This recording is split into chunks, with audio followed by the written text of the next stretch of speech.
Hello everyone, and welcome to Fine Feathered Friends History Redo. My name is Jay Bird, and today's episode is The People's Crusades.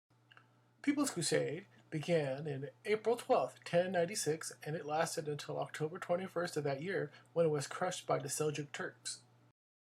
Peter the Hermit, a priest from Ames, France, claims to have been prevented from visiting the Holy Land by the Seljuk Turks.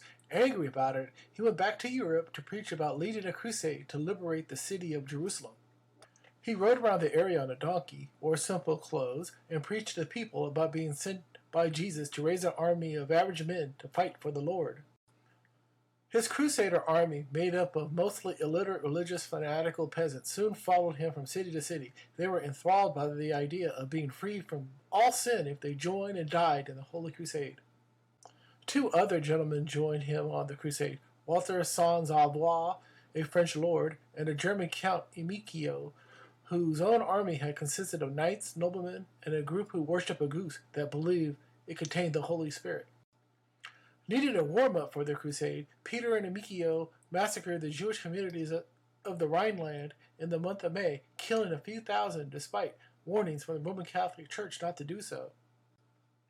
The Crusaders raided the Jewish communities in the cities of Metz, Worms, and Speyer, giving out forced baptisms and killing those that resisted. The People's Crusader army was over 40,000 strong by the time they left Germany and headed south and into Hungary and split into two. The knights and the noblemen took a boat down the Danube while the rest had to march across the continent on foot.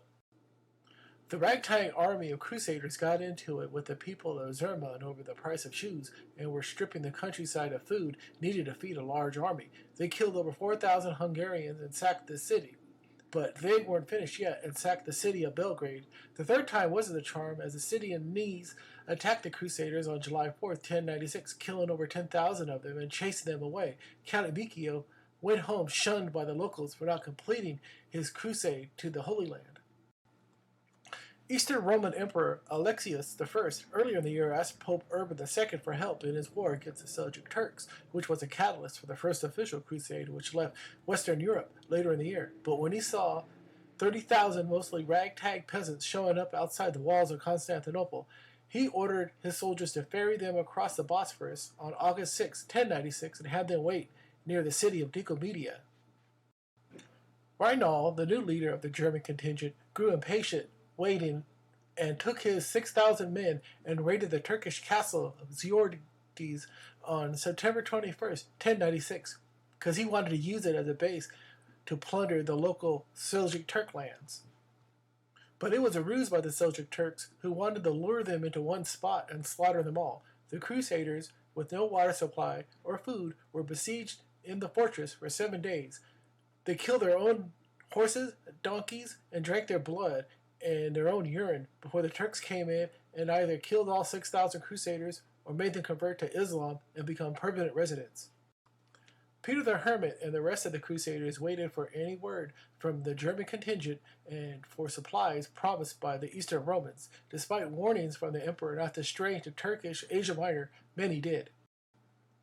Walter Sans-Avoix and Geoffrey Burrell led an army of over 20,000 crusaders, fueled by a rumor spread by Turkish spies that Reinald and his army captured Nicaea. The peasant army was led a few miles away from their camp before they were slaughtered by the Seljuk Turks, and is what is now known as the Battle of Sivot, which occurred on October 21st, 1096. Geoffrey Burrell and 3,000 surviving crusaders managed to hole up in an abandoned fort and fend off the Turks for several days before they were rescued by the Eastern Roman army, thus ending the Peasants' Crusade. Peter the Hermit would later show up in the middle of the First Crusade at the Siege of Antioch in 1098 and give the half-starved and weary crusaders there an emotional and fiery speech which would motivate them to victory. He would later hang around the Holy Land for a few years before traveling back to France and dying in a monastery on July 8, 1133. In the end, the People's Crusade was a military action that was neither authorized nor sanctioned by the Roman Catholic Church or wanted by the Eastern Roman Empire. But it was a true crusade of the people, which sadly was doomed to failure. They were nothing more than a loosely organized mob fueled by religious zealotry and a hatred towards anyone non-Christian that ended up sending thousands of people to their graves. The first official crusade, called the Prince's Crusade, which left on August 10, 96, was much more successful. I hope you enjoyed today's episode of History Redo. In the coming days, we will be revisiting older episodes newly hosted by yours truly. Thanks for watching. Take care now. Bye.